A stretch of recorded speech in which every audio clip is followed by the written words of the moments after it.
السلام عليكم ورحمة الله وبركاته.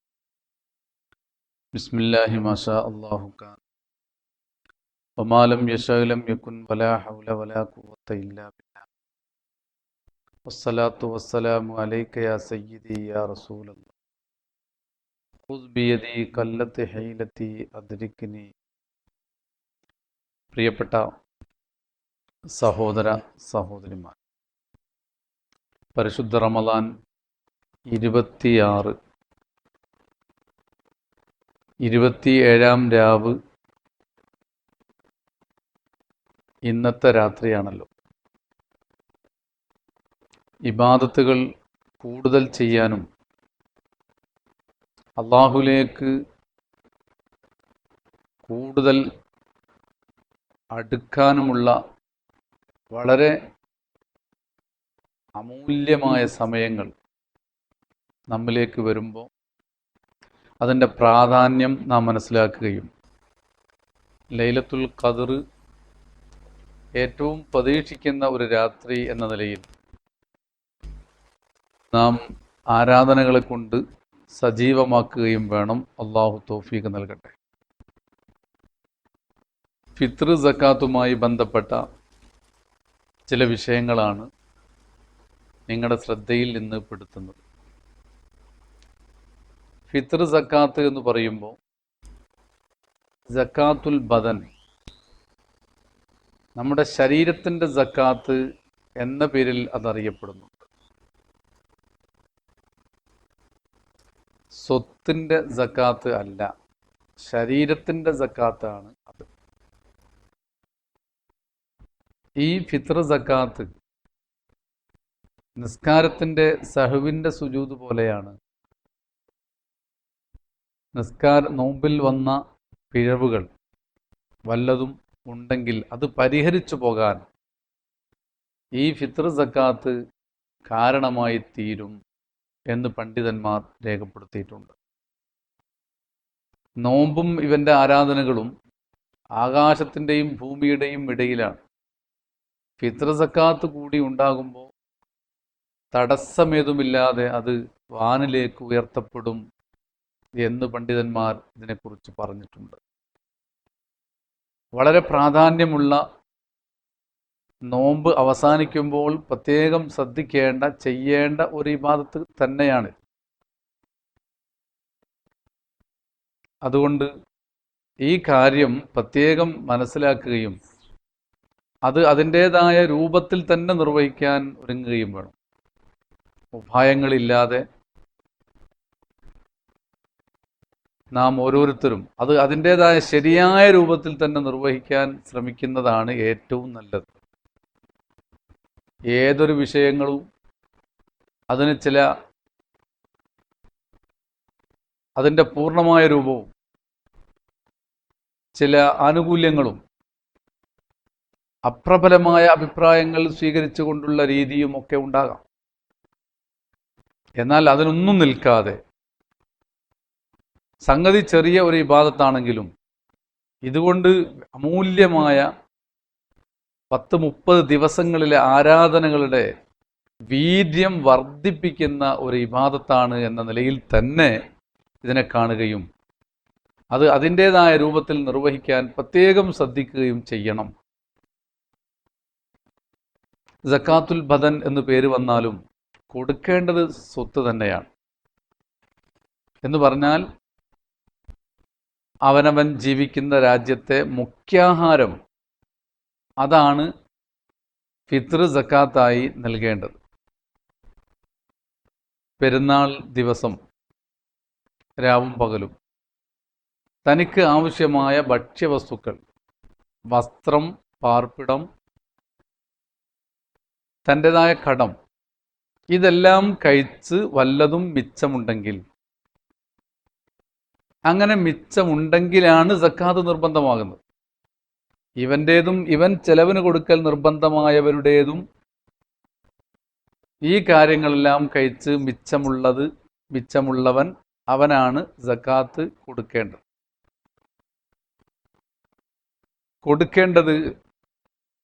ആ ദിവസത്തിലെ ഭക്ഷണം, ഇവന് കഴിക്കേണ്ട ആഹാരം, പെരുന്നാൾ രാവും പകലും കഴിക്കേണ്ട ആഹാരം. അതുപോലെ ഇവൻ്റെ ആശ്രിതർ, ഇവനെ ആശ്രയിച്ച് കഴിയുന്ന, ഇവൻ നിർബന്ധമായും ചെലവിന് കൊടുക്കേണ്ട ആളുകൾ. ഇവൻ്റെ കമ്പനിക്കാർ കുറേ ആളുണ്ട്, ആ കമ്പനിക്കാർക്ക് ഇവൻ ചെലവിന് കൊടുക്കേണ്ടതില്ല. അവർക്ക് കൂടിയുള്ള ഭക്ഷണത്തിൻ്റെ പൈസ കഴിച്ചിട്ട് പോരാ, ഇവൻ ചെലവിന് കൊടുക്കൽ നിർബന്ധമായവരുടെ ഭക്ഷണം, അതുപോലെ ഇവരുടെ താമസം, അതുപോലെ ഇവരുടെ വസ്ത്രം. പിന്നെ ഇവന് കടമുണ്ടെങ്കിൽ കടം കഴിച്ചിട്ട് മിച്ചമുള്ളത് കൊടുത്താൽ മതി. കടം അവധി ഇറങ്ങിയ അവധി നിശ്ചയിക്കപ്പെട്ട കടമാണ്, കുറച്ച് കഴിഞ്ഞിട്ടാണ്, റമദാൻ കഴിഞ്ഞ് ശവ്വാൽ 10-നോ മറ്റോ ആണ് കടം കൊടുക്കേണ്ടത്. ആ കടം വീട്ടാനുള്ള പൈസയും കഴിച്ചിട്ട് ബാക്കി ഉണ്ടെങ്കിൽ മാത്രമേ സക്കാത്ത് കൊടുക്കേണ്ടുള്ളൂ. ബാക്കി പണമായി കീശയിൽ വേണമെന്നില്ല. ഒരാൾക്ക് 2 ലക്ഷം രൂപ കടമുണ്ട്, അയാൾക്ക് 10 ലക്ഷത്തിൻ്റെ സ്വത്തുമുണ്ട്, എന്നാൽ പിന്നെ കടമുണ്ട് അതുകൊണ്ട് എനിക്ക് സക്കാത്തില്ല എന്ന് പറയുന്നതിൽ അർത്ഥം ഇല്ല. അപ്പോൾ ഇത്തരം കാര്യങ്ങൾ കഴിച്ച് ബാക്കിയുള്ള സമ്പത്തുള്ള ആളുകൾ അവരാണ് സക്കാത്ത് കൊടുക്കേണ്ടത്. സക്കാത്ത് നിർബന്ധമാകുന്ന സമയം എപ്പോൾ ഇത് ബാക്കിയുണ്ട് എന്നാണ് പരിഗണിക്കപ്പെടുക? പെരുന്നാൾ രാവിൻ്റെ തുടക്കം. മാസം കണ്ട വിവരം അറിയുന്നത് കുറച്ച് കഴിഞ്ഞിട്ടാണെങ്കിലും രാത്രി ഒരു 9 മണിക്കാണ് മാസം ഉറപ്പിക്കപ്പെട്ടത് ഇവൻ അറിയുന്നത്. എന്നാലും പെരുന്നാൾ രാവിൻ്റെ ആ തുടക്കം, മഗ്‌രിബോട് കൂടിയുള്ള ആ ടൈം, ആ സമയത്ത് ഇവൻ സാമ്പത്തിക ശേഷിയുള്ളവനാണോ, ഇതെല്ലാം കഴിച്ച് മിച്ചമുള്ളവനാണോ, അതാണ് പരിഗണിക്കപ്പെടുക. ആ സമയത്ത് ഇവൻ വളരെ പ്രയാസത്തിലായിരുന്നു, ഒരു സാമ്പത്തിക ശേഷിയും ഇല്ലാത്തവനായിരുന്നു. പിന്നെ മാസം കണ്ടു എന്നുള്ള വിവരം അറിഞ്ഞപ്പോൾ ഒരാൾ വന്നിട്ട് അയാൾക്ക് വലിയൊരു സംഖ്യ കൊടുത്തു. അങ്ങനെ അയാൾ ധനികനായി. എന്നാൽ അയാൾക്ക് സക്കാത്ത് കൊടുക്കൽ നിർബന്ധമില്ല, പക്ഷേ ശുക്ർ ചെയ്തുകൊണ്ട് സക്കാത്ത് കൊടുക്കൽ അയാൾക്ക് നല്ലതാണ്. അപ്പോൾ ആ സമയത്ത്, ഉറൂബിൻ്റെ ആ സമയത്ത്, അസ്തമിക്കുന്ന സമയത്ത് ഇവൻ ധനികനാണോ അല്ലേ എന്നാണ് നോക്കുന്നത്. സക്കാത്ത് കൊടുക്കേണ്ട സമയം ഏതാണ്? വിശദമായിട്ട് നമുക്ക് വളരെ ചുരുക്കി കാര്യങ്ങൾ പറയാം. സക്കാത്ത് കൊടുക്കേണ്ട സമയങ്ങൾ 4 ടൈമുണ്ട്. സക്കാത്തുമായിട്ട് ബന്ധപ്പെട്ട ടൈം. ഒന്ന് ഹലാലായ സമയമാണ്. ഹലാലായ സമയം എന്ന് പറഞ്ഞാൽ റമദാൻ 1 മുതൽ റമദാൻ 30 വരെയുള്ള ആ സമയം ഹലാലായ ടൈമാണ്. ആ സമയത്ത് സക്കാത്ത് കൊടുത്താൽ സക്കാത്ത് വീടും. പക്ഷേ സക്കാത്ത് നിർബന്ധമാകുന്ന സമയത്ത് ഫക്കീറാകുന്ന ആൾക്കാണ് കൊടുക്കേണ്ടത്.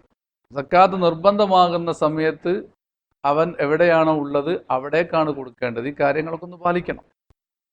ഇപ്പം പറയുന്നത് കേട്ടു, മക്കയിലും പരിസരങ്ങളിലൊക്കെ പെരുന്നാൾ രാവും പെരുന്നാൾ പകലും തുടർന്നുള്ള 2-3 ദിവസവും ഒരു നിലക്കും പുറത്തിറങ്ങാൻ പറ്റാത്ത ഒരവസ്ഥയാണ് ഉള്ളത്. അങ്ങനെ വേറെയും ചില സ്ഥലങ്ങൾ ഉണ്ടായേക്കാം. അങ്ങനെയാകുമ്പോൾ പെരുന്നാൾ രാവിന് ഫിത്ർ സക്കാത്തിൻ്റെ അരി, ധാന്യം മറ്റുള്ളവരെ ഏൽപ്പിക്കാൻ വേണ്ടി പുറത്തിറങ്ങൽ പ്രയാസമാകുമെങ്കിൽ അത്തരം ഘട്ടങ്ങളിലൊക്കെ നേരത്തെ തന്നെ സക്കാത്ത് കൊടുക്കാവുന്നതാണ്. അപ്പോൾ അനുവദനീയമായ ടൈമാണ് റമദാൻ 1 മുതൽ 30 വരെ. പിന്നെ സുന്നത്തായ സമയം പെരുന്നാൾ രാവ്. ആ പെരുന്നാൾ രാവ് തുടങ്ങിയത് മുതൽക്ക് നിസ്കാരത്തിന് പുറപ്പെടുന്നത് വരെ, നിസ്കാരം തുടങ്ങുന്നത് വരെയുള്ള ആ ടൈം, അതാണ് സുന്നത്തായ ടൈം. അതുകൊണ്ട് തന്നെ പെരുന്നാളിൻ്റെ ടൈം 29 അടുത്ത വെള്ളിയാഴ്ച അസ്തമിച്ചു, മാസം കണ്ട് എന്നുള്ള വിവരം അറിയുകയാണെങ്കിൽ ആ അറിഞ്ഞത് മുതൽക്കാണല്ലോ നമുക്ക് ബോധ്യപ്പെടുക പെരുന്നാൾ രാവായി. അപ്പോൾ പിന്നെ നമ്മൾ ആ ഫിത്ർ സക്കാത്തിൻ്റെ അരി എല്ലാ ഭാഗത്തേക്കും എത്തിക്കും. അതിന് നേരത്തെ തന്നെ ആർക്കൊക്കെ കൊടുക്കണം ഇൻഷാ അല്ലാഹ് അത് പറയാം. നമ്മുടെ നാട്ടിലെ അവകാശികൾ ആരാണ്, എത്രയാണ് കൊടുക്കേണ്ടത്, ഈ കാര്യങ്ങളൊക്കെ നേരത്തെ തന്നെ റെഡിയാക്കി തയ്യാറാക്കി വെച്ചാൽ നമുക്ക് ഈ വിവരം കിട്ടിയ ഉടനെ തന്നെ എല്ലാവരിലേക്കും കാര്യങ്ങൾ എത്തിക്കാവുന്നതാണ്. പിന്നെ കറാഹത്തായ സമയം എന്ന് പറഞ്ഞാൽ പെരുന്നാൾ നിസ്കാരം മുതൽക്ക് പെരുന്നാളിൻ്റെ അന്ന് സൂര്യാസ്തമയം വരെയുള്ള ആ പകൽ ടൈം, അത് കറാഹത്തായ ടൈമാണ്. കറാഹത്തായ ടൈം എന്ന് പറഞ്ഞാൽ നേരത്തെ സുന്നത്തായിരുന്നു, അതിൻ്റെ മുമ്പ് തന്നെ ചെയ്യേണ്ടതായിരുന്നു. അപ്പം അതിനാ നിസ്കാരത്തെ തൊട്ട് പിന്തിക്കുക എന്നുള്ളത് കറാഹത്താണ്, നല്ലതല്ല. പിന്നെ ഹറാമായൊരു ടൈമുണ്ട്. ഹറാമായ ടൈം എന്താ? പെരുന്നാളിൻ്റെ പകലും തീർന്ന് പിന്നെയും കുറച്ച് കഴിഞ്ഞിട്ട് കൊടുക്കുക എന്നുള്ളത്, പകൽ തീർന്നിട്ട് ആ അസ്തമയത്തിൻ്റെ ശേഷം കൊടുക്കുക എന്നുള്ളത് അത് ഹറാമാണ്. എന്ന് പറഞ്ഞാൽ ഫിത്ർ സക്കാത്ത് അതിൻ്റെ അവകാശികളിലേക്ക് എത്താതെ നമ്മൾ പിടിച്ചു വെച്ചു. അപ്പോൾ അതൊരു ഹറാമിൻ്റെ ടൈമാണ്. അപ്പോൾ സുന്നത്തിൻ്റെ ടൈം, ആ ജവാസിൻ്റെ അനുവദനീയ ടൈം, സുന്നത്തിൻ്റെ സമയം, കറാഹത്തിൻ്റെ സമയം, അതുപോലെ ഹറാമിൻ്റെ സമയം, ഇങ്ങനെ 4 സമയങ്ങളുണ്ട്. സുന്നത്തിൻ്റെ സമയത്ത് തന്നെ കൊടുക്കാനാണ് നാം ശ്രമിക്കേണ്ടത്. അഥവാ സുന്നത്തിൻ്റെ സമയത്ത് കൊടുക്കാൻ പ്രയാസം ഉണ്ടാവുമെന്ന് തോന്നുകയാണെങ്കിൽ നേരത്തെ തന്നെ കൊടുത്താൽ കറാഹത്തിലേക്ക് എത്താതിരിക്കാൻ പ്രത്യേകം കഴിയും. അതോടൊപ്പം തന്നെ നേരത്തെ കൊടുക്കുകയാണെങ്കിൽ ആ സമയത്ത് അർഹരായ ആളുകൾ, ആ സമയത്ത് അവകാശികളായ ആളുകൾ, അവരെ മുൻകൂട്ടി കണ്ട് കൊടുക്കാൻ പ്രത്യേകം നാം ശ്രമിക്കേണ്ടതാണ്. എന്താണ് കൊടുക്കേണ്ടത്? പറഞ്ഞു, മുഖ്യാഹാരത്തിൽ നിന്നാണ് കൊടുക്കേണ്ടത്. അരി തിന്നുന്ന നാട്ടിൽ അരിയാണ് കൊടുക്കേണ്ടത്. ഗോതമ്പ് തിന്നുന്ന നാട്ടിൽ ഗോതമ്പ് കൊടുക്കണം. അതാത് വസ്തുക്കൾ ഏതാണോ മുഖ്യാഹാരമായി ഉപയോഗിക്കുന്നത് അത് കൊടുക്കണം. അത് ധാന്യമായി തന്നെ കൊടുക്കണം. അത് പൊടിച്ച് അതിൻ്റെ പൊടി കൊടുത്താലോ? ഇപ്പം അരിപ്പൊടി ഇഷ്ടംപോലെ നല്ല നല്ല ലേബിൾ ഒട്ടിച്ച അരിപ്പൊടിൻ്റെ പേക്ക് കിട്ടും. അപ്പം അരി കൊടുക്കുന്നതിനേക്കാൾ അത് അവകാശികൾക്ക് ഇതാണ് ഉത്തമം എന്ന് പറഞ്ഞ് ഈ അരിപ്പൊടിയുടെ പേക്ക് വിതരണം ചെയ്താലോ? പറ്റൂല. ആ അരിപ്പൊടി പത്തിരിയാക്കി വിതരണം ചെയ്താലോ? തീരെ പറ്റൂല. അപ്പം ധാന്യമായി തന്നെ കൊടുക്കണം. അതാണ് ഇസ്ലാമിൻ്റെ വിധി. ആ കാര്യം നമ്മൾ പ്രത്യേകമായി ശ്രദ്ധിക്കണം. അവിടെ പൈസ കൊടുത്താൽ പോരെ എന്ന് ചോദിക്കുന്ന ആളുകൾ, ഞാൻ നേരത്തെ തന്നെ പറഞ്ഞു, ഏറ്റവും സഹിയായ രൂപം നമ്മുടെ മദ്ഹബിൽ അരിയായി തന്നെ കൊടുക്കലാണ്. പണം കൊടുത്താൽ മതി എന്ന അഭിപ്രായമുള്ള മദ്ഹബ് ഉണ്ട്. പക്ഷേ നമ്മുടെ മദ്ഹബ് പ്രകാരം തന്നെ നമ്മൾ ചെയ്യലാണ് ഏറ്റവും നല്ലത്. വല്ല പ്രയാസം, ഒരു നിലക്കും കൊടുക്കാൻ കഴിയാത്ത പ്രയാസവും ബുദ്ധിമുട്ടൊക്കെ അനുഭവിക്കുകയാണെങ്കിൽ, മറ്റൊരാളെ ഏൽപ്പിച്ചിട്ടോ മറ്റോ അത് അതിൻ്റെതായ യഥാർത്ഥ രൂപത്തിൽ കൊടുക്കാൻ കഴിയാത്തൊരവസ്ഥ വരികയാണെങ്കിൽ പണം കൊടുക്കാം. അത് മറ്റു മദ്ഹബ് സ്വീകരിച്ചുകൊണ്ടാകാം. അല്ലാതെ നമ്മുടെ മദ്ഹബിൽ പണം കൊടുത്താൽ മതിയാവില്ല. അത് ഏത് മദ്ഹബ് പ്രകാരമാണെന്ന് പഠിക്കണം, എന്നിട്ട് അതനുസരിച്ച് ചെയ്യണം. അപ്പോൾ ഈ രൂപം, ശരിയായ രൂപം തന്നെ കൊടുക്കാൻ എല്ലാവരും പ്രത്യേകം ശ്രദ്ധിക്കുക. പിന്നെ ഗൾഫ് നാട്ടിലൊക്കെ ഫിത്ർ സക്കാത്തിന് അതിൻ്റെ തൂക്കം വെച്ച് ഒരു പ്രത്യേക കിറ്റ് ഒരു കവറിലാക്കി ഫിത്ർ സക്കാത്തിൻ്റെ കിറ്റായി തന്നെ കടകളിൽ വിൽക്കപ്പെടുന്നു. അങ്ങനത്തെ ഒരു കിറ്റ് വാങ്ങിയിട്ട് കൊടുത്താൽ മതിയോ? അളവ് തൂക്കം റെഡിയാണെന്ന് മനസ്സിലായാൽ അത് വാങ്ങിക്കൊടുത്താൽ മതിയാവും. പക്ഷേ അത് വാങ്ങിയിട്ട് കിട്ടുന്ന ആളുകൾ അത് അതേ കടയിൽ തന്നെ കൊണ്ടുപോയി വിൽക്കും. അങ്ങനെ ആയാൽ ഈ കൊടുക്കൽ ശരിയാകുമോ? അതിന് യാതൊരു കുഴപ്പമില്ല. ഈ ധാന്യമായി കിട്ടുന്ന വസ്തു, ഫിത്ർ സക്കാത്തായി കിട്ടുന്ന ഈ ധാന്യം, അത് കിട്ടിക്കഴിഞ്ഞാൽ അവരുടേതായി. പിന്നെ അവർക്കത് ഭക്ഷിക്കാം, അത് ദാനം ചെയ്യാം, അത് വിൽപ്പന നടത്താം, അത് അവർ സൗകര്യം പോലെ ചെയ്യാവുന്നതാണ്. അതിന് കുഴപ്പമൊന്നുമില്ല. പിന്നെ എത്രയാണ് കൊടുക്കേണ്ടത്? കൊടുക്കേണ്ട അളവ് എത്രയാണ്? ഒരു സാഴ് ആണ് ഒരാൾക്ക് കൊടുക്കേണ്ടത്. ഒരു സാഴ് എന്ന് പറഞ്ഞാൽ 4 മുദ്ദിനാണ് ഒരു സാഴ് എന്ന് പറയുന്നത്. 4 മുദ്ദിന്. ഒരു മുദ്ദ് എന്ന് പറഞ്ഞാൽ എത്രയാണ്? മുദ്ദുൻ നബി എന്ന് പറഞ്ഞ് റസൂലുള്ളാഹി സ്വല്ലല്ലാഹു അലൈഹി വസല്ലമയുടെ കാലത്തെ പാത്രത്തിന് സമാനമായ പാത്രം എന്ന് വിപണിയിലൊക്കെ കിട്ടുന്നുണ്ട്. അത് ശരിയാണ് എന്ന് നമുക്ക് ബോധ്യപ്പെട്ടാൽ അത് പ്രകാരം അളന്നു കൊടുക്കാം. ഏതായാലും നമ്മുടെ നാട്ടിലൊക്കെ 3 ലിറ്ററും 200 മില്ലി ലിറ്ററും 3,200 ഇതാണ് പണ്ട് മുതലേ പറഞ്ഞു വരുന്ന അളവ്. ഫിത്ർ സക്കാത്തിൻ്റെ ധാന്യം അത് കൊടുക്കുമ്പോൾ അത് അളവ് പ്രകാരമാണ് അതിൻ്റെ കണക്ക്. അത് 4 മുദ് ഒരു സാഴ് എന്ന് പറഞ്ഞാൽ അതിൻ്റെ അളവ് വരുന്നത് 3200 തൂക്കത്തിൽ പല അരികളും പല തൂക്കമാണ് ഉള്ളത്. ഏകദേശം ഒരു 2700 2800 എന്നൊക്കെ പറഞ്ഞു വരുന്നുണ്ട്. കൃത്യമായി കണക്ക് നോക്കുമ്പോൾ 3200 മില്ലി ലിറ്റർ. അതാണ് 3 ലിറ്ററും 200 മില്ലി ലിറ്ററും. ഇതാണ് അതിൻ്റെ ശരിയായ അളവ്. അതിന് സമാനമാകുന്ന ഒരു പാത്രത്തിൽ നേരത്തെ റെഡിയാക്കി വെച്ചാൽ അതിനാണെന്ന് കൊടുത്താൽ മതി. പിന്നെ ആർക്കൊക്കെയാണ് കൊടുക്കേണ്ടത്? ആർക്ക് എല്ലാമാണ് നാം ഇത് കൊടുക്കേണ്ടത്? സക്കാത്തിൻ്റെ അവകാശികളായ പറയപ്പെട്ട 8 വിഭാഗം ആളുകളിൽ കൊടുക്കാൻ. 8 വിഭാഗത്തിന് കൊടുക്കും. 8 വിഭാഗം നമ്മുടെ നാട്ടിൽ ഇന്ന് ഇല്ല. നമ്മുടെ നാട്ടിൽ ഇന്ന് 8 വിഭാഗം ഇല്ലാത്തത് കൊണ്ട് ഉള്ള വിഭാഗത്തിന് കൊടുക്കണം. ആ ഉള്ള വിഭാഗം എന്ന് പറഞ്ഞാൽ ആരൊക്കെയാണ്? 1, ഫക്കീർ, പരമദരിദ്രനായ ആൾ. ഈ പരമദരിദ്രനായ ആൾക്ക് സക്കാത്ത് കൊടുക്കണം. പിന്നെ മിസ്കിനാണ്, ദരിദ്രനായ ആളാണ്. നേരത്തെ എല്ലാവർക്കും അറിയുന്ന കാര്യമാണ്. 100 രൂപ ആവശ്യമുള്ള ആൾക്ക് 50ൻ്റെ താഴെ മാത്രം കിട്ടുന്ന ആൾ ഫക്കീറാണ്. 50ഉം അതിൻ്റെ മുകളിലേക്കും കിട്ടും, പക്ഷെ 100 പൂർത്തിയാകൂല, അങ്ങനത്തെ ആൾ മിസ്കിനാണ്. പിന്നെ കടം കൊണ്ട് വലഞ്ഞ ആൾ, പിന്നെ യാത്രക്കാരൻ, പുതിയ മുസ്ലിം. ഇങ്ങനെ 5 ആളുകൾ നമ്മുടെ നാടുകളിലൊക്കെ ഉണ്ടാകാൻ സാധ്യത കൂടുതലാണ്. അതേ സമയത്ത് മോചനപത്രം എഴുതപ്പെട്ട അടിമയും യോദ്ധാവും പിന്നെ സക്കാത്ത് പിരിക്കുന്ന ഇമാമുള്ള സ്ഥലത്തുള്ള സക്കാത്തിൻ്റെ ആമിലീങ്ങളായി പ്രവർത്തിക്കുന്ന ആൾ, ഈ 3 വിഭാഗം നമ്മുടെ നാട്ടിലില്ലല്ലോ. അപ്പോൾ 5 വിഭാഗം ആളുകൾക്കാണ് സക്കാത്ത് കൊടുക്കേണ്ടത്. ഓരോ വിഭാഗത്തിലും പെട്ട 3 ആളുകൾക്ക് കൊടുക്കണം എന്ന് നമ്മുടെ ഫിഖിന്റെ കിതാബിലൊക്കെ കാണാം. അപ്പോൾ 5 വിഭാഗം ആളുകളിൽ നമ്മുടെ നാട്ടിൽ 5 വിഭാഗത്തെ കണക്കിടും. 5 വിഭാഗവും ചിലപ്പോൾ ഉണ്ടാകാം, ചിലപ്പോൾ 5 വിഭാഗം ഉണ്ടാവില്ല, 4 ഉണ്ടാവും. എത്ര വിഭാഗമാണോ ഉള്ളത് ആ വിഭാഗം ആളുകളെ കണക്കെടുത്തതിന് ശേഷം ഓരോ വിഭാഗത്തിലും 3 വീതം ആളുകളെയും നമ്മൾ കണ്ടെത്തിക്കുക. എന്നിട്ട് 5 × 3 15 ആളുകൾക്ക് കൊടുക്കാനുള്ള ലിസ്റ്റ് നമ്മൾ റെഡിയാക്കുക.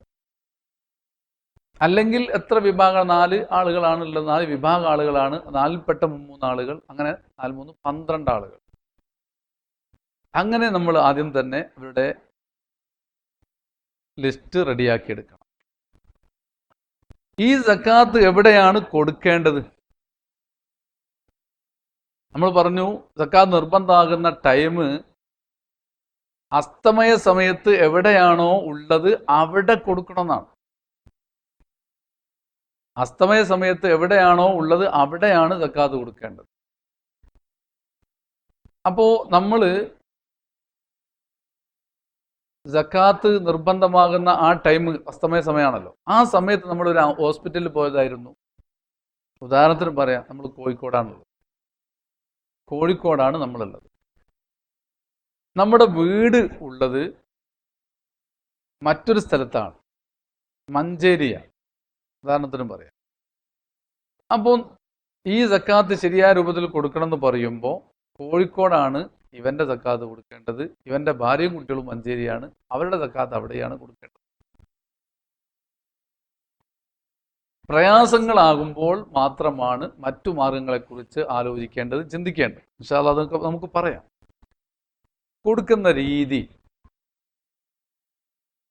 നിയ്യത്ത് ചെയ്യണം കൊടുക്കുന്ന ആൾ, എന്നിട്ട് അവകാശികൾക്ക് കൊടുക്കുകയും വേണം. നിയ്യത്ത് എന്ന് പറയുമ്പോൾ എപ്പോഴാണ് നിയ്യത്ത് ചെയ്യേണ്ടത്? കുറേ അരി വാരി അങ്ങ് കൊടുത്തത് കൊണ്ട് ഫിത്ർ സക്കാത്താവില്ല. ഓരോ ആരാധനക്കും അതിൻ്റെതായ ചില കാര്യങ്ങൾ ശ്രദ്ധിക്കേണ്ടതുണ്ട്. നിയ്യത്ത് ചെയ്യേണ്ടത് അളന്ന് മാറ്റി വെക്കുന്ന സമയത്ത്. അപ്പം നമ്മൾ കുറേ അരി വാങ്ങിക്കൊണ്ടുവന്നു. 10 ആളുകളുണ്ട് നമ്മുടെ വീട്ടിൽ. അവർക്ക് നമ്മൾ തന്നെയാണ് സക്കാത്ത് കൊടുക്കേണ്ടത്. അപ്പോൾ അവരുടെ അരി അളന്ന് ഓരോരുത്തർക്കും 3200, 3200, 3200 അങ്ങനെ ലിറ്റർ കണക്കിന് ഇങ്ങനെ മാറ്റി വെക്കുകയാണ്. ആ അളന്ന് മാറ്റി വെക്കുന്ന സമയത്താണ് കൊടുക്കേണ്ടത്, നിയ്യത്ത് ചെയ്യേണ്ടത്. അല്ലെങ്കിൽ അളന്ന് മാറ്റി വെച്ചിട്ട് അവകാശികൾക്ക് എടുത്തു കൊടുക്കുമ്പോൾ നിയ്യത്ത് ചെയ്യാം. അങ്ങനെ അല്ലെങ്കിൽ വക്കീലായ ഒരാളെ ഇത് കൊടുക്കാൻ വേണ്ടി ഒരാളെ ഏൽപ്പിക്കുക. ആ ആളെ ഏൽപ്പിക്കുന്ന സമയത്ത് വക്കീലിനെ ഏൽപ്പിക്കുമ്പോൾ നിയ്യത്ത് ചെയ്യാം. വേണമെങ്കിൽ നിയ്യത്ത് ചെയ്യാൻ വേണ്ടിയും വക്കീലിനെ ഏൽപ്പിക്കാം. സക്കാത്തിനെ കൊടുക്കുന്നുള്ള നിയ്യത്ത് നീ ചെയ്തോന്ന് പറഞ്ഞ് വക്കീലിനെ കൊടുക്കാൻ വേണ്ടിയും നിയ്യത്ത് ചെയ്യാൻ വേണ്ടിയും രണ്ടും ഏൽപ്പിക്കാവുന്നതാണ്. അല്ലെങ്കിൽ അളന്ന് മാറ്റി വെച്ചിട്ട് ഓഹരി ചെയ്യുന്നതിനിടയിൽ നിയ്യത്ത്. ഈ 4 സന്ദർഭങ്ങളിലാണ് നിയ്യത്ത് വേണ്ടത്. 4 ഒരു സമയത്ത്, ഒരു സമയത്ത് നിയ്യത്ത് ചെയ്താൽ അങ്ങനെ നിയ്യത്ത് ഉണ്ടാകണം കൊടുക്കും. എന്നിട്ട് ഇവൻ തന്നെ അങ്ങോട്ട് കൊടുക്കണം. കൊടുക്കേണ്ട രീതി സ്വന്തമായിട്ട് കൊടുക്കുക. അതാണ് ഏറ്റവും അഫ്ദലായത്. ഫിത്ർ സക്കാത്തിലൊക്കെ അങ്ങനെ തന്നെയാണ് ഏറ്റവും നല്ലത്. നമ്മൾ സ്വന്തമായിട്ട് നമ്മൾ ഈ സക്കാത്ത് അതിൻ്റെ അവകാശികളെ കണ്ടെത്തി പെരുന്നാൾ രാവിലെ അല്ലെങ്കിൽ പെരുന്നാളിൻ്റെ രാവിലെ നമ്മൾ അതിൻ്റെ അവകാശികളെ കണ്ടെത്തി നമ്മൾ തന്നെ അത് എടുത്ത് ചുമന്ന് അവിടെ കൊണ്ടു കൊടുക്കുമ്പോൾ അതിനൊക്കെ ഒരു പ്രത്യേക ആത്മീയമായ അനുഭൂതി ഉണ്ടാവും. ഇതൊന്നും അറിയാത്തവരാണ് അതങ്ങനെ കൊടുക്കേണ്ട, അത് കമ്മിറ്റിനെ കൊടുത്താൽ മതി, അത് കൊടുത്താൽ മതി എന്നൊക്കെ പറയുന്നത്. സക്കാത്തിൻ്റെ അവകാശികളെ നമ്മൾ കണ്ടെത്തി അവരുമായിട്ടൊരു ബന്ധം സ്ഥാപിക്കാനും അവരുടെ വീട്ടിലേക്ക് നമ്മൾ പോകുമ്പോൾ അവർക്കൊരു സന്തോഷം ഉണ്ടാകാനും, ഈ അരി കിട്ടിയതിനേക്കാൾ വലിയ സന്തോഷമായിരിക്കും നാട്ടിലെ പ്രധാനപ്പെട്ട ഒരാൾ നമ്മളെ വീട്ടിലേക്ക് രാവിലെ വന്നു അല്ലെങ്കിൽ രാത്രി വന്നു, പെരുന്നാളിന് വന്നു എന്നൊക്കെ പറയുമ്പോൾ അവർക്ക് ഉണ്ടാകുന്നത്. അത്തരം ആളുകളെ സന്തോഷിപ്പിക്കുന്ന മേഖലകൾ നമ്മൾ പ്രോത്സാഹിപ്പിക്കുകയാണ് വേണ്ടത്. അവിടെ പിന്നെ നമ്മൾ ഇടയ്ക്ക് കയറി പ്രശ്നങ്ങൾ ഉണ്ടാക്കി അതങ്ങനെ വേണ്ട ഇങ്ങനെ വേണ്ട എന്ന് പറഞ്ഞ് ഇസ്ലാം പറയാത്ത ഒരു രീതി നമ്മൾ ഉണ്ടാക്കുമ്പോൾ അതിൻ്റെ ചൈതന്യത്തിന് ഭംഗം വരികയാണ് ചെയ്യുക. അപ്പം ആ കാര്യം പ്രത്യേകം തന്നെ നമ്മൾ ശ്രദ്ധിക്കുക. സ്വന്തമായിട്ട് നേരിട്ട് കൊടുക്കുക. ഭരണാധികാരി ഉണ്ടെങ്കിൽ ഭരണാധികാരി ഏൽപ്പിക്കുക. ഭരണാധികാരി ഉണ്ടെങ്കിൽ പോലും ഫിത്ർ സക്കാത്ത് സ്വന്തം കൊടുക്കലാണ് നല്ലത്. അങ്ങനെ സ്വന്തം കൊടുക്കാൻ കഴിയുന്നില്ലെങ്കിൽ വക്കീലിനെ ഏൽപ്പിക്കാം, ഒരു ഏജന്റിനെ ഏൽപ്പിക്കാം. ആ ഏജന്റിനെ ഏൽപ്പിക്കുമ്പോൾ ശ്രദ്ധിക്കേണ്ട ചില കാര്യങ്ങളുണ്ട്. എന്താണ് വക്കീലിനെ ഏൽപ്പിക്കുമ്പോൾ ശ്രദ്ധിക്കേണ്ട കാര്യങ്ങൾ? വക്കീലിനെ ഏൽപ്പിക്കുമ്പോൾ ഇയാളെ കയ്യിൽ നമ്മൾ കൊടുത്താൽ അത് യഥാർത്ഥ അവകാശികളിലേക്ക് എത്തുന്നുണ്ട് എന്ന് നമുക്കൊരു ഉറപ്പുണ്ടാകും. വക്കീലിനെ നമ്മൾ ഏൽപ്പിക്കുമ്പോൾ ആ വക്കീലിൻ്റെ കയ്യിൽ ഇത് കൊടുത്താൽ അയാൾ അതിൻ്റെ യഥാർത്ഥ അവകാശികളിലേക്ക് എത്തിക്കും എന്ന ആ ഒരു ഉറപ്പ് നമുക്കുണ്ടാകണം. അത് നമ്മൾ കൊടുത്തത് കൊണ്ട്, വക്കീലിൻ്റെ കയ്യിൽ അങ്ങോട്ട് സാധനം കൊടുത്തത് കൊണ്ട് നമ്മുടെ നിർബന്ധം വീടുകയില്ല. ആ കാര്യം നമ്മൾ പ്രത്യേകം ശ്രദ്ധിക്കേണ്ടതാണ്. വക്കീലിനെ ഒരാൾ ഏൽപ്പിക്കുകയാണെങ്കിൽ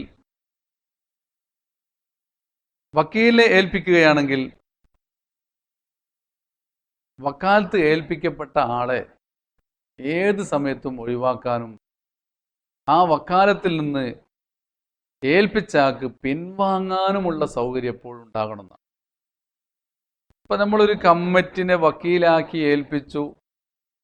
ആ കമ്മിറ്റിയിൽപ്പെട്ട ആള് കുറച്ച് അരി ഒരാളത് കിട്ടി, അതൊരു സ്ഥലത്ത് കൊണ്ടുപോയിട്ടു. മറ്റേ ആൾ അരി കിട്ടി, അതും ഇവിടെ കൊണ്ടുപോയിട്ടു. അങ്ങനെ എല്ലാം കൂടി കൂട്ടി ഇനി ഏൽപ്പിക്കുന്ന ആള് അയാൾ ഇപ്പോൾ ഞാൻ മടങ്ങുന്നു, നിന്നെ വക്കാലത്ത് നിന്ന് ഞാൻ നിന്നെ ഒഴിവാക്കുകയാണ്, ഞാൻ സ്വന്തം കൊടുക്കുകയാണെന്ന് തീരുമാനിച്ച രംഗത്ത് വന്നാൽ ഈ അരി എടുത്തു കൊടുക്കാൻ വക്കീലിന് കഴിയില്ല എന്ന് പറഞ്ഞാൽ കമ്മിറ്റി എന്ന് പറയപ്പെടുന്ന ഒരു സംവിധാനം, ഈ വക്കീല് എന്ന് പറയുന്ന ഇസ്ലാം പരിചയപ്പെടുത്തിയ ഒരു മാർഗം ഉണ്ടല്ലോ, വക്കീലായിട്ട് കൊടുക്കുക, വക്കീലിനെ ഏൽപ്പിക്കുക എന്ന് പറയുന്ന ഒരു മാർഗം, ആ മാർഗത്തിൽ ഒരിക്കലും കമ്മിറ്റി പെടൂല. വക്കീല് നിർണയിക്കപ്പെട്ട ആളാകണമെന്നുണ്ട്. അങ്ങനെ വരുന്ന സമയത്തും കമ്മിറ്റി എന്ന് പറയുന്ന സംവിധാനം വക്കീലിനെ ഏൽപ്പിക്കുക എന്ന് പറഞ്ഞാൽ ഇസ്ലാം പരിചയപ്പെടുത്തിയ സംവിധാനമാകില്ല. ഇസ്ലാം പരിചയപ്പെടുത്തിയത് 3 രൂപത്തിലാണ്. 1 സ്വന്തം കൊടുക്കുക, 2 ഭരണാധികാരിയെ ഏൽപ്പിക്കുക, 3 മറ്റൊരാളെ ഏൽപ്പിച്ചിട്ട് വക്കീലിനെ ഏൽപ്പിക്കുക. ഈ 3ലും കമ്മിറ്റി പെടൂല. ഇന്നിപ്പോൾ കൊറോണ ഒക്കെ പിടിച്ച കാലമായതുകൊണ്ട് കമ്മിറ്റി സംവിധാനങ്ങളെ ആശ്രയിക്കാൻ കൂടുതൽ ആളുകൾ താല്പര്യപ്പെടും. ഇപ്പോൾ സ്വന്തമായിട്ട് ഓരോരുത്തരുടെ വീട്ടിലേക്ക് കയറി കൊണ്ടുപോയി കൊടുക്കാന്ന് പറഞ്ഞാൽ കൊറോണ വൈറസ് ഇങ്ങോട്ട് വരാനും നമ്മൾ അങ്ങോട്ട് പോകാനും സാമൂഹിക അകലം പാലിക്കുന്നതിനൊക്കെ വിഘാതമാവും എന്നൊക്കെ ചിന്തിച്ച് ചില ആളുകൾ കമ്മിറ്റിയെ ഏൽപ്പിക്കാൻ താല്പര്യം കാണിച്ചുകൂടാതെ ഇല്ല. പക്ഷെ അവിടെ ശ്രദ്ധിക്കേണ്ട കാര്യം എന്താണ്? കമ്മിറ്റി എന്ന് പറയുന്ന സംവിധാനം വക്കീലാവില്ല. ഇത്തരം ഘട്ടങ്ങളിൽ നമുക്കൊരു സംവിധാനത്തെക്കുറിച്ച് ചിന്തിക്കാം. എന്ത് ചിന്തിക്കാം? നാട്ടിലെ സക്കാത്ത് കൊടുക്കേണ്ട ആളുകളെ കണക്കെടുക്കാനും സ്വീകരിക്കേണ്ട ആളുകളെ കണക്കെടുക്കാനുമുള്ള ഒരു സംവിധാനം, ഒരു സക്കാത്ത് സെൽ അല്ലെങ്കിൽ കമ്മിറ്റി എന്ന് പറഞ്ഞോ, എന്തായാലും അങ്ങനൊന്നും സംവിധാനം ഉണ്ടാകും. ആ സംവിധാനം പക്ഷേ ഈ രൂപത്തിൽ പുതിയ ചിന്താഗതിക്കാരൊക്കെ ഇത് കൈകടത്തി നാശമാക്കി സക്കാത്ത് വീടാത്തൊരവസ്ഥയിലേക്ക് കാര്യങ്ങൾ എത്തിച്ചതുപോലെ നമ്മൾ ചെയ്യരുത്. പിന്നെയോ സക്കാത്തിൻ്റെ അവകാശികളായ ആളുകൾ, സക്കാത്ത് വാങ്ങാൻ അർഹരായ ആളുകളെ കണ്ടെത്തുക, സക്കാത്ത് കൊടുക്കേണ്ട ആളുകളെ കണ്ടെത്തി കൊടുക്കേണ്ട ആളുകളോട് പറയാം, നിങ്ങൾ ഇന്ന ആൾക്ക് കൊടുത്താൽ അയാൾ വളരെ പ്രയാസപ്പെടുന്ന ആളാണ്, അയാൾക്ക് കൊടുത്താൽ നല്ലതാണ്. നിങ്ങൾക്ക് പ്രയാസം ഉണ്ടെങ്കിൽ എന്നെ വ്യക്തിപരമായി എന്നെ ഏൽപ്പിച്ചോ, ഞാനത് കൊണ്ട് കൊടുക്കാം.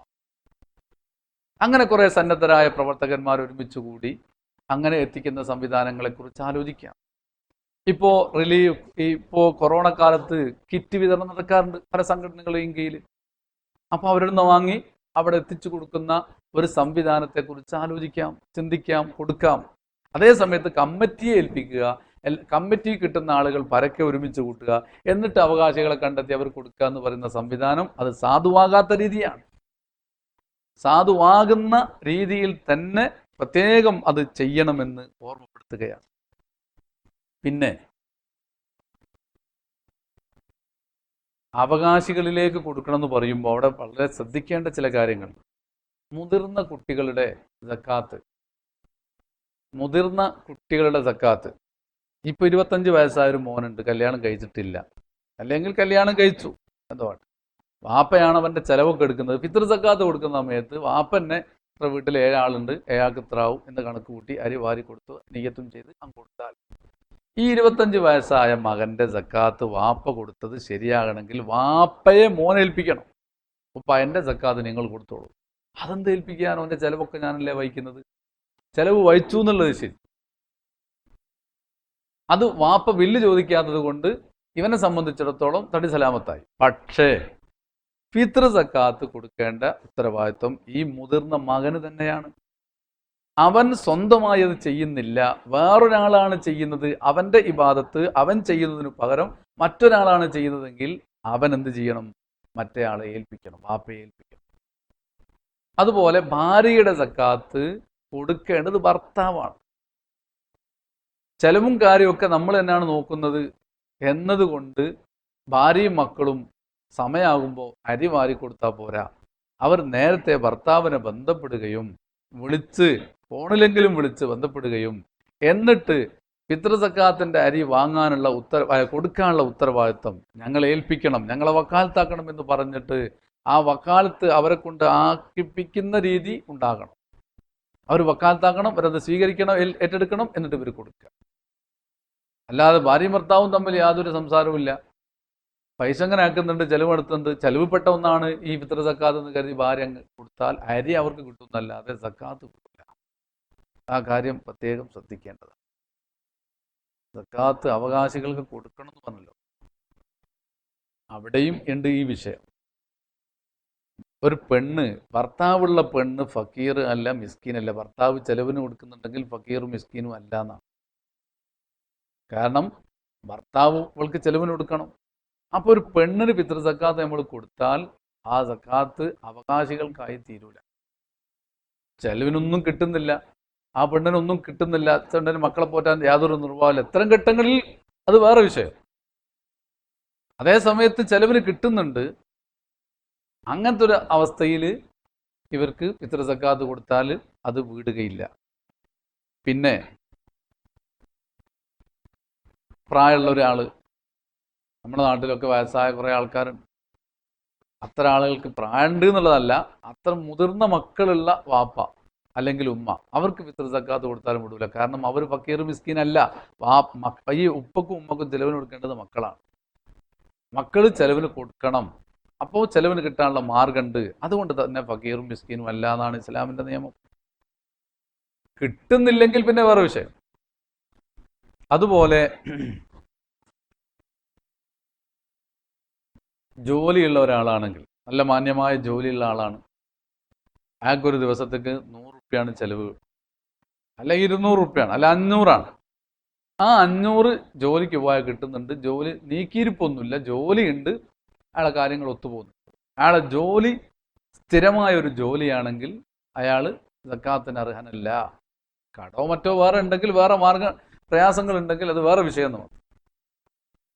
അപ്പോൾ അവകാശികളെ കണ്ടെത്തി അവകാശികൾക്ക് തന്നെ കൊടുക്കണം. പണ്ട് കാലങ്ങളിലൊക്കെ നാട്ടിൻപുറങ്ങളിൽ ഇവിടുത്തെ വരെ അങ്ങോട്ട് വിതരണം ചെയ്യും, അവരിങ്ങോട്ടും കൊടുക്കും. അവകാശികളാണോ അല്ലേ എന്ന് നോക്കൂല, അയൽവാസികൾക്കൊക്കെ വിതരണം ചെയ്ത് വേഗം തീർക്കുന്ന ഒരു രീതിയാണ്. അല്ലെങ്കിൽ പണ്ട് കുറേ കൂടി പണ്ടാണെങ്കിൽ കുറേ പാവപ്പെട്ട ആളുകൾ ഇങ്ങനെ വരും. അങ്ങനെ പാവപ്പെട്ട ആളുകൾ വന്നിട്ട്, അല്ലെങ്കിൽ പാവപ്പെട്ടാണെന്ന് അറിയില്ല, കുറേ ആൾക്കാർ വരും, ഓൽക്കൊക്കെ ആരിങ്ങനെ ആയിരിക്കുള്ളൂ. അവകാശികളാണെന്ന് ഉറപ്പുവരുത്തൽ കൊടുക്കുന്നവന്റെ ആവശ്യമാണ്. അങ്ങനെ അവകാശികളാണെന്ന് ഉറപ്പുവരുത്തിയിട്ട് അവർക്ക് കൊടുക്കണം, എന്നാലേ അത് സാധുവാവുകയുള്ളൂ, വേണ്ടതുപോലെ ആവുകയുള്ളൂ. പിന്നെ ചില ആളുകളൊക്കെ ഈ സമയത്ത് ചോദിക്കാറുണ്ട്, ഗൾഫുകാർ എന്താണ് ചെയ്യേണ്ടത്? അവിടെ ഒന്നും അരി കൊടുക്കാനും ഉള്ള സംവിധാനമൊന്നുമില്ല. ചില സ്ഥലങ്ങളിലൊക്കെ ഉണ്ട്, ചില സ്ഥലങ്ങളിൽ പ്രയാസപ്പെടുന്ന ആളുകൾ നല്ലോണം ഉണ്ട്. പ്രത്യേകിച്ച് ഈ സമയത്ത് ജോലിക്ക് പോയിട്ട് കുറേ കാലമായി, വിഷമായി, ഇങ്ങനെ ഓരോ കിറ്റുകൾ ആശ്രയിച്ചു കൊണ്ടിരിക്കുകയാണ്. ഇത്തരം ഘട്ടങ്ങളിലൊക്കെ ഈ വാദം നിലനിൽക്കൂല. എന്നാലും അവൻ നിൽക്കുന്ന ഏരിയയിൽ അവകാശികളായിട്ട് ആരുമില്ല, കാണുന്നില്ല, കൊടുക്കാനുള്ള സംവിധാനമൊന്നും കാണുന്നില്ല. എന്നാ എന്താ ചെയ്യേണ്ടത്?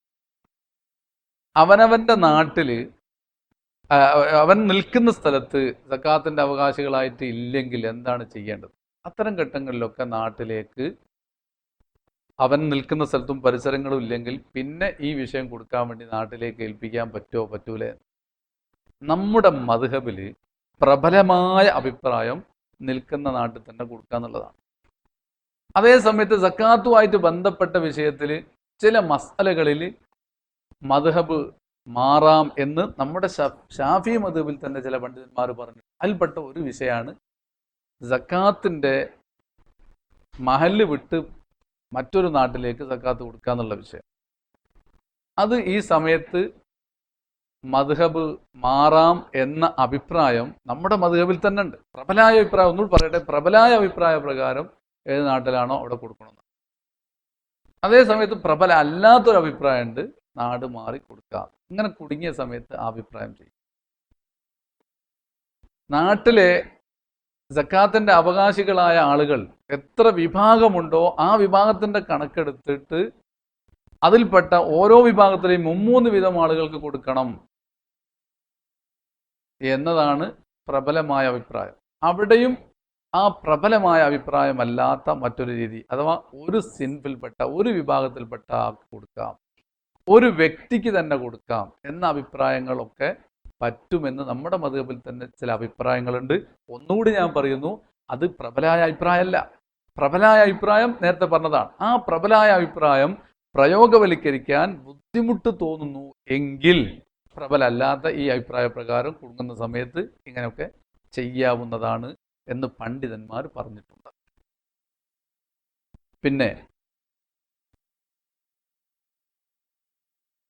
നേരത്തെ പറഞ്ഞല്ലോ, ലോക്ക്ഡൗൺ ടൈം ആകുമ്പോൾ സക്കാത്ത് എത്തിച്ചു കൊടുക്കാനും അതിൻ്റെ അവകാശികളെ കണ്ട് മനസ്സിലാക്കാനും ഒക്കെ പ്രയാസപ്പെടുന്ന സമയത്ത് നാട്ടിൻപുറങ്ങളിലുള്ള സന്നദ്ധരായ പ്രവർത്തകന്മാർ ഒന്ന് രംഗത്തിറങ്ങുകയും ഹലാലല്ലാത്ത രൂപത്തിൽ കൈകാര്യം ചെയ്യുന്ന കമ്മിറ്റികൾ നാടുകളിൽ വിപുലമായുള്ളത് കൊണ്ട് ഇത്തരം ഒരു പ്രയാസകരമായ ഘട്ടം, ആ ഘട്ടത്തെ ചൂഷണം ചെയ്ത് ഇവർ രംഗത്ത് വന്ന് ആളുകളുടെ ഇബാദത്ത് ഫസാദാക്കാൻ സാധ്യതയുള്ളത് കൊണ്ട് ഇത്തരം ഘട്ടങ്ങളിൽ സക്കാത്ത് കൊടുക്കുന്ന ആളുകളെ സഹായിക്കാൻ വേണ്ടി സന്നദ്ധ പ്രവർത്തകന്മാരൊന്ന് രംഗത്തിറങ്ങുകയും അതിൻ്റെ യഥാർത്ഥ അവകാശികളിലേക്ക് എത്തേണ്ട രൂപത്തിൽ തന്നെ എത്തിക്കാനുള്ള സഹായങ്ങൾ അവർ ചെയ്യുകയും ചെയ്യണം. അത് വളരെ അത്യാവശ്യമായ ഒരു കാര്യമാണ് ഇപ്പോഴെന്ന് പ്രത്യേകം ഓർമ്മപ്പെടുത്തുകയാണ്.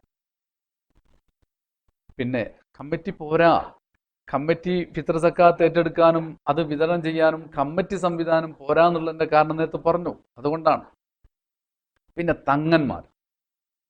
തങ്ങന്മാർക്ക് ഫിത്ർ സക്കാത്ത് അല്ലെങ്കിൽ സക്കാത്ത് തന്നെ വാങ്ങുന്നത് ശരിയല്ല, അവർക്ക് കൊടുക്കുന്നത് ശരിയല്ല എന്നുള്ള മസല. പക്ഷേ തങ്ങന്മാർക്ക് വേറെ ചില ആനുകൂല്യങ്ങൾ കിട്ടുന്ന ഒരവസ്ഥ ഉണ്ടായിരുന്നു. അത് പൂർണ്ണമായും അടയപ്പെടുകയും സാധുക്കളായ സയ്യിദുമാർ വളരെ പ്രയാസപ്പെടുകയും ചെയ്യുന്ന ഈ കാലഘട്ടങ്ങളിൽ സക്കാത്ത് അല്ലാതെ വേറൊന്നും ആളുകൾ കൊടുക്കുന്നില്ല, സക്കാത്തേ കൊടുക്കുന്നുള്ളൂ. സക്കാത്താണെങ്കിൽ ഇവർക്ക് വാങ്ങിക്കൂടാ. അതേ സമയത്ത് ഇവരാണെങ്കിൽ കഷ്ടപ്പാടും പ്രയാസവും അനുഭവിച്ചുകൊണ്ട് മുന്നോട്ട് പോകുക. ഇത്തരം ഒരു ഘട്ടത്തിൽ തങ്ങന്മാരെ പരിഗണിക്കാമെന്ന് പണ്ഡിതന്മാരിൽ ചിലർ അഭിപ്രായപ്പെട്ടിട്ടുണ്ട്. ആ അഭിപ്രായ പ്രകാരം സാദാത്തുക്കളായ മഹത്തുക്കളെ നമ്മൾ സക്കാത്തെങ്കിലും എത്തിച്ച് അവരെ സഹായിക്കേണ്ടത് ഒരാവശ്യം കൂടിയാണ്. മഹാന്മാരായ പണ്ഡിതന്മാർ ഇത്തരമൊരു ഘട്ടത്തിൽ അവരെ പരിഗണിക്കണം എന്ന് പറഞ്ഞിട്ടുണ്ട്. അത് പക്ഷേ അവരോട് കാര്യം പറയണം. കാരണം അവരിത്തരം കാര്യങ്ങൾ സ്വീകരിക്കുന്നില്ല എന്ന് കരുതി മാറി നിൽക്കുമ്പോൾ നമ്മൾ അവരെ ചുളിവിലൂടെ അവരെ ബുദ്ധിമുട്ടാക്കുന്ന ഒരു രീതി പറ്റൂല. അപ്പൊ നമ്മൾ ആ വിഷയം പറഞ്ഞെടുത്ത് സക്കാത്തിന്റെ അരിയാണ്, സക്കാത്തിന്റെ സമ്പത്താണ്, നിങ്ങൾക്ക് സക്കാത്ത് ശരിയായ രൂപപ്രകാരം സക്കാത്ത് ഞങ്ങൾ തരാറില്ല, അതേസമയത്ത് ഇങ്ങനത്തെ ഒരു ബുദ്ധിമുട്ടുള്ളത് കൊണ്ട് തരികയാണ്. അപ്പൊ അവർക്ക് ബുദ്ധിമുട്ടുണ്ടോ ഇല്ലെന്ന് മനസ്സിലാകുമ്പോൾ അവർക്ക് വേണമെങ്കിൽ സ്വീകരിക്കാം, അല്ലെങ്കിൽ തിരസ്കരിക്കാം. ഏതായാലും അവരോട് പറഞ്ഞിട്ട് ബോധ്യപ്പെടുത്തിയിട്ട് ഇത്തരം ഘട്ടങ്ങളിൽ അവരെ പരിഗണിക്കണം എന്ന് ചില പണ്ഡിതന്മാർ ഓർമ്മപ്പെടുത്തിയത് ഞാൻ നിങ്ങളുടെ ശ്രദ്ധയിലും പെടുത്തുകയാണ്. ഫിത്ർ സക്കാത്തിന്റെ കാര്യം വളരെ ചുരുങ്ങിയ രൂപത്തിൽ ഓർമ്മപ്പെടുത്തിയതാണ്. ഏതായാലും അത് വളരെ പ്രധാനപ്പെട്ട ഒരു ഇബാദത്താണ്. റമളാനിന്റെ അവസാനം ചെയ്യുന്ന ആ ഇബാദത്ത് അത് വളരെ പുണ്യമുള്ളതാണ്. നമ്മുടെ നോമ്പിലും മറ്റും വന്നുപോയ അബദ്ധങ്ങൾ തിരുത്തപ്പെടാനും നമ്മുടെ ആരാധനകൾ റാഹത്തോടുകൂടി സ്വീകരിക്കപ്പെടാനും നമ്മൾ തന്നെ ശുദ്ധരാകാനും അതൊരു പ്രത്യേകം ഒരു ഇബാദത്താണ്. അത് അതിൻ്റെതായ സഹീയായ ഏറ്റവും നല്ല രൂപത്തിൽ തന്നെ നിർവഹിക്കാൻ നമ്മൾ ശ്രമിക്കണം. അള്ളാഹു തൗഫീഖ് നൽകുമാറാകട്ടെ. അൽഹംദുലില്ലാഹി റബ്ബിൽ ആലമീൻ. അല്ലാഹുമ്മ സ്വല്ലി അലാ സയ്യിദിനാ മുഹമ്മദിൻ വഅലാ ആലി സയ്യിദിനാ മുഹമ്മദ്. അർഹമുർ റഹീമായ റബ്ബേ, ഞങ്ങൾക്ക് നീ ബർക്കത്ത് ചെയ്യണേ റഹ്മാനെ. സക്കാത്ത് കൊടുക്കുന്നവരിൽ ഞങ്ങളെ നീ പെടുത്തണം റഹ്മാനെ. സക്കാത്ത് അതിൻ്റെ അവകാശികളിലേക്ക് എത്തിച്ചു കൊടുക്കാൻ നീ തൗഫീഖ് നൽകണേ റഹ്മാനെ. ഞങ്ങൾ ചെയ്യുന്ന കർമ്മങ്ങളിലൊക്കെ നീ ബർക്കത്ത് ചെയ്യണേ റഹ്മാനെ. എല്ലാ റാഹത്തും നൽകണേ റഹ്മാനെ. സഹീഹായ രൂപത്തിൽ തന്നെ ആരാധനകൾ നിർവഹിക്കുന്നവരിൽ ഞങ്ങളെ നീ പെടുത്തണേ അല്ലാ. അല്ലാ, ഇന്നത്തെ രാവ് ഒരുപക്ഷെ ലൈലത്തുൽ ഖദറാകാൻ സാധ്യതയുള്ള രാവ്. ലൈലത്തുൽ ഖദറാണെങ്കിൽ അത് പൂർണ്ണമായും ഉപയോഗപ്പെടുത്താൻ ഞങ്ങൾക്ക് നീ തൗഫീഖ് നൽകണേ റഹ്മാനെ. ഇബാദത്തിന് ആഫിയത്ത് നൽകണേ റഹ്മാനെ. തൗഫീഖ് നൽകണേ റഹ്മാനെ. അർഹമുർ-റാഹിമായ റബ്ബേ, ഇന്നത്തെ രാത്രി മുഅ്മിനീങ്ങൾ എന്തൊക്കെയാണോ നിന്നോട് ചോദിച്ചു വാങ്ങാറുള്ളത് അതൊക്കെ ചോദിച്ചു വാങ്ങാൻ ഞങ്ങൾക്ക് നീ തൗഫീഖ് നൽകണേ റഹ്മാനെ. ഞങ്ങളെ നീ സ്വീകരിക്കണേ റഹ്മാനെ. ഞങ്ങൾക്ക് നീ ബർക്കത്ത് ചെയ്യണേ റഹ്മാനെ. ഒരു രംഗത്തും ഞങ്ങളെ നീ വഷളാക്കല്ല റഹ്മാനെ. ഞങ്ങളുടെ സങ്കടങ്ങൾക്ക് പരിഹാരം നൽകണേ റഹ്മാനെ. റബ്ബനാ അതിനാ ഫിദ്ദുനിയാ ഹസന وفي الآخرة حسنة وقنا عذاب النار. صلى الله تعالى وسلم على خير خلقه سيدنا محمد وآله وصحبه أجمعين والحمد لله رب العالمين.